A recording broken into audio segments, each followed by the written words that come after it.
శ్రీరామం శ్రీరామం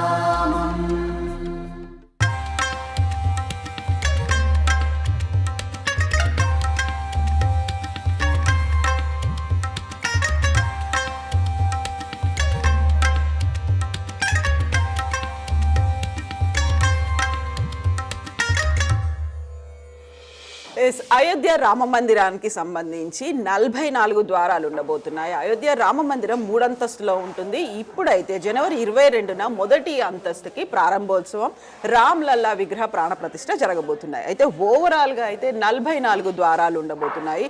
అందులో అతి కీలకమైనటువంటి మహాద్వారం, ప్రధాన ద్వారానికి బంగారు పూత పూశారు అండ్ అది అక్కడ బిగించడం కూడా జరిగింది. దీంతో పాటుగా ప్రస్తుతం మనం ఉన్నటువంటి అనురాధ టింబర్స్ ఇంటర్నేషనల్ షెడ్లో మనం ఉన్నాం. 4 days బ్యాక్ ఇక్కడికి వచ్చినప్పుడు కంప్లీట్గా ఈ షెడ్ అంతా ఫిల్ అయిపోయి ఉంది. 44 ద్వారాలకు సంబంధించినటువంటి కంప్లీట్ వర్క్ అంతా ఇక్కడ జరిగింది. అయితే వాటికి బంగారు తాపడం అనేది ఇంకొక షెడ్లో జరిగింది. అక్కడి నుంచి కూడా అన్ని ద్వారాలు అయోధ్య రామ మందిరానికి, మెయిన్ మందిరానికి షిఫ్ట్ అయిపోయాయి. అయితే ఇక్కడ మిగిలినటువంటి కొన్ని ద్వారాలని ఈ 2 daysలో కంప్లీట్గా షిఫ్ట్ చేస్తారు. 15వ తారీఖు నుంచి మొత్తంగా అది రెడ్ జోన్ అయిపోతుంది, విఐపి జోన్గా మారుతోంది. అక్కడికి ఇంకెవరికి సెక్యూరిటీ పరంగా అనుమతులు ఉండట్లేదు.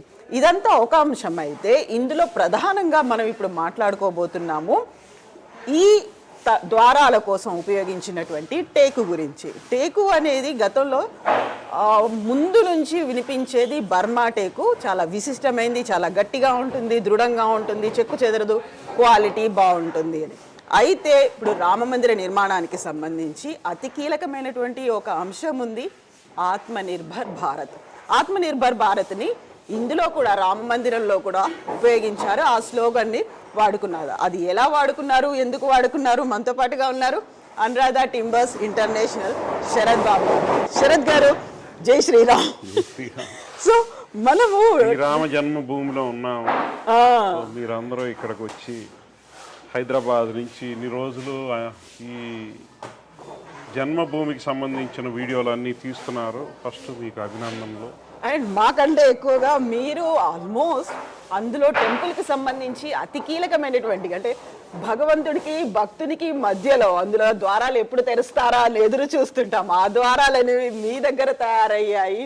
సో ఆ ద్వారాలకు సంబంధించి మనం మాట్లాడుకుంటున్నాం. ఆ అదృష్టం అనేది ఒక అద్భుతం. నిజంగా చాలామంది కలకంటూ ఉంటారు. ఆ కళ అనేది మీ దగ్గరకు వచ్చింది, మీరు దాన్ని సాకారం చేశారు. అన్నీ అయిపోయాయి, ఆల్ సెట్.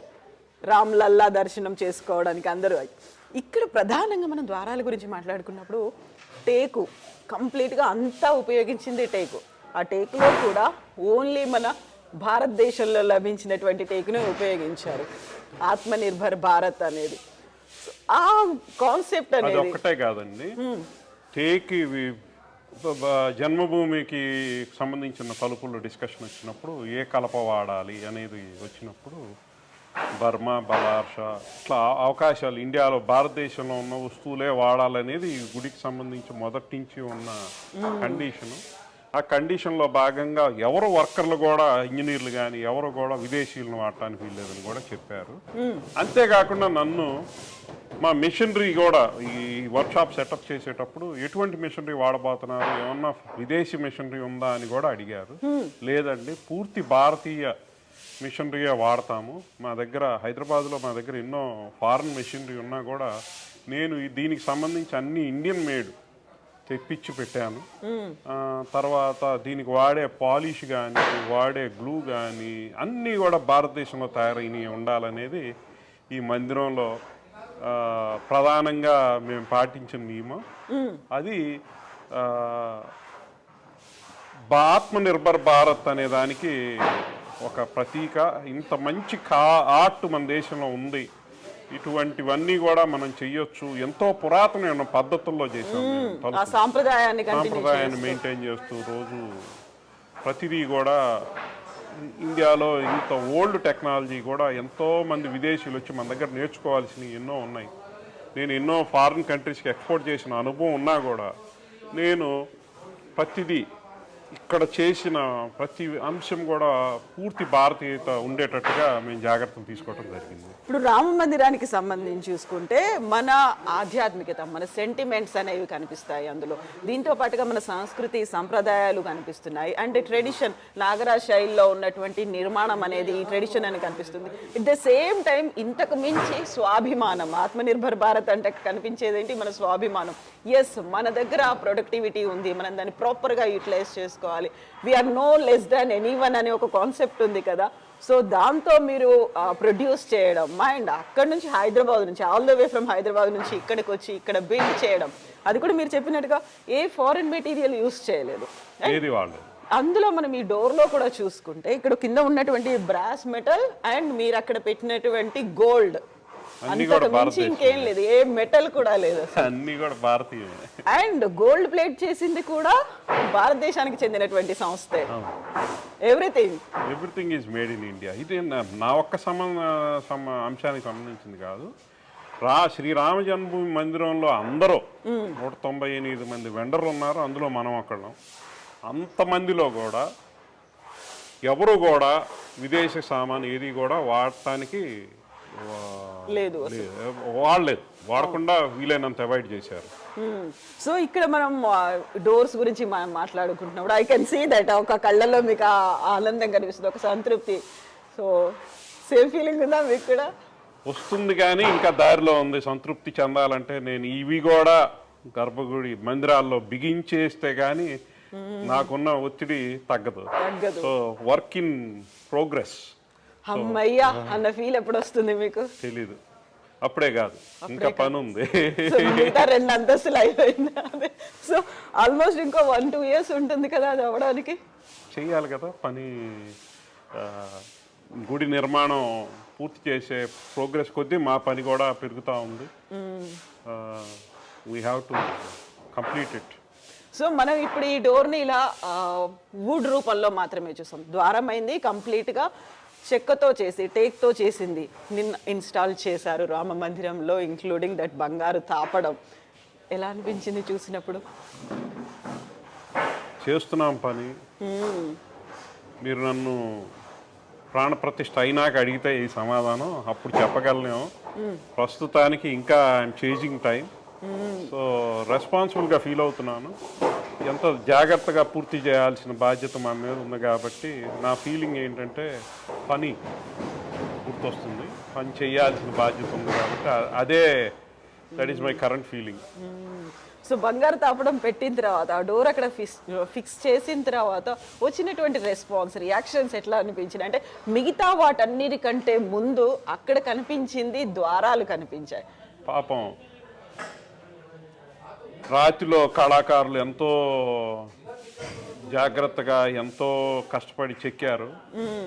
బంగారం పెట్టగానే తళ మెరిసిపోతుంది. సో ఇట్ ఈస్ ఫ్లాషీ, అద్భుతంగా ఉంది. సో మీరు అన్నట్టుగా మొత్తం నో అదర్ ఫారిన్ మెటీరియల్ ఏది యూజ్ చేయకుండా మన దగ్గర నుంచి తయారైంది. ఇవన్నీ చూసిన తర్వాత ఓవరాల్గా వచ్చే మీ మొత్తం ప్రారంభోత్సవం తర్వాతే తెలుస్తుంది అన్నప్పుడు yes I can imagine that ఎలా ఉండబోతుంది అనేది. అండ్ ఓవరాల్గా ఫస్ట్ ఫ్లోరే కాదు, మిగతా రిమైనింగ్ 2 floors కూడా అయిన తర్వాతే that gives the entire complete look. Correct. మీరు నన్ను నా దగ్గర నుంచి సంతృప్తి చెందావా అనే క్వశ్చన్కి ఆన్సర్ కావాలని మీరు అడుగుతున్నారు కానీ not yet. I'm on the way. ఇంకా 2 more years to go. ఇంకా పూర్తి చేయాల్సిన బాధ్యత నా మీద ఉంది కాబట్టి నా సమాధానం work is in progress. I have to complete it. Yes, work is in progress అనుకున్నప్పుడు ఇప్పుడు మనం ఇక్కడ మన చుట్టూ ఉన్నవన్నీ కూడా ఫస్ట్ ఫ్లోర్కి సంబంధించినవి మాత్రమే. మిగతా 2 floors ఆ వర్క్ అనేది ఎప్పుడు స్టార్ట్ తయారవుతున్నాయి? ఆల్రెడీ తయారు చేసేసారు. సో ఈ షెడ్ అనేది ఇప్పుడు ఇలాగే ఉంటుంది ఇంకో 2 years తర్వాత కూడా. ఆ తర్వాత ఒకేసారి మొత్తం బర్డన్ పడకుండా గుడి కడుతున్న కొద్దీ మేము చేయాల్సిన బాధ్యత మాది ఉంది కాబట్టి చేస్తున్నాం. సో అక్కడ కూడా ద్వారాలు ఇలాగే ఉంటాయా? వాటిని మళ్ళీ మారుస్తారా? ఎలా ఉంటాయి డిజైన్స్ కావచ్చు, ఆ స్ట్రక్చర్ కావచ్చు? ప్రస్తుతానికి సేమ్ డిజైన్ ఉన్నాయి. డిజైన్స్ అన్ని ఇష్యూ చేసేసారు, అవే చేస్తున్నాం. ఓకే. అయితే ఫస్ట్ ఫ్లోర్కి సెకండ్ అండ్ థర్డ్ ఫ్లోర్కి ఎంటైర్లీ డిఫరెన్స్ అనేది కనిపిస్తుంది. సేమ్ ప్యాటర్న్లో ఇలాంటివి ఉండవు, ఇంకా చేంజ్ అవుతుంది, కొంచెం మార్పులు వస్తాయి, మార్పులు చేర్పులు ఉంటాయి. And thank you so much ఇంత మంచి ద్వారాల్ని మా రామ్ లల్లా కోసం, మన రామ్ లల్లా కోసం అందజేసినందుకు. Thank you so much Sarath గారు. And we need to talk more. మీరు అన్నట్టుగా ఇంకా చాలా టైం ఉంది కాబట్టి డెవలప్మెంట్స్ గురించి అన్నిటి గురించి మనం మాట్లాడుకోవాల్సిన అవసరం ఉంది. థ్యాంక్ యూ సో మచ్ అండి. So that's all with Sarath Babu గారు. అయితే ఒక ఏ దిల్ మాంగే మోర్ అన్నట్టుగా మామూలుగా ఒక సంతృప్తి అనేది అయితే ఇప్పటికీ రాలేదు, ఎందుకంటే వర్క్ అనేది ఇంకా ఉంది కాబట్టి. సో 2 years టైం ఉంది, ఇంకా 2 అంతస్తుల నిర్మాణం పని మిగిలే ఉంది. బట్ ఆల్రెడీ వర్క్ స్టార్ట్ చేసేసారు. ఓవరాల్గా అయితే బంగారు తాపడంతో ఉన్నటువంటి ద్వారాల్ని ఫిక్స్ చేశారు. 44 ద్వారాలు. ఓవరాల్గా లుక్ అనేది ఎలా ఉండబోతోంది, ఇవన్నిటి కోసం మనం ఎదురు చూడాల్సిందే. జనవరి 22 తర్వాత మళ్ళీ వర్క్ అనేది కంటిన్యూ అవుతూనే ఉంటుంది. This is Kavitha signing off. Srirama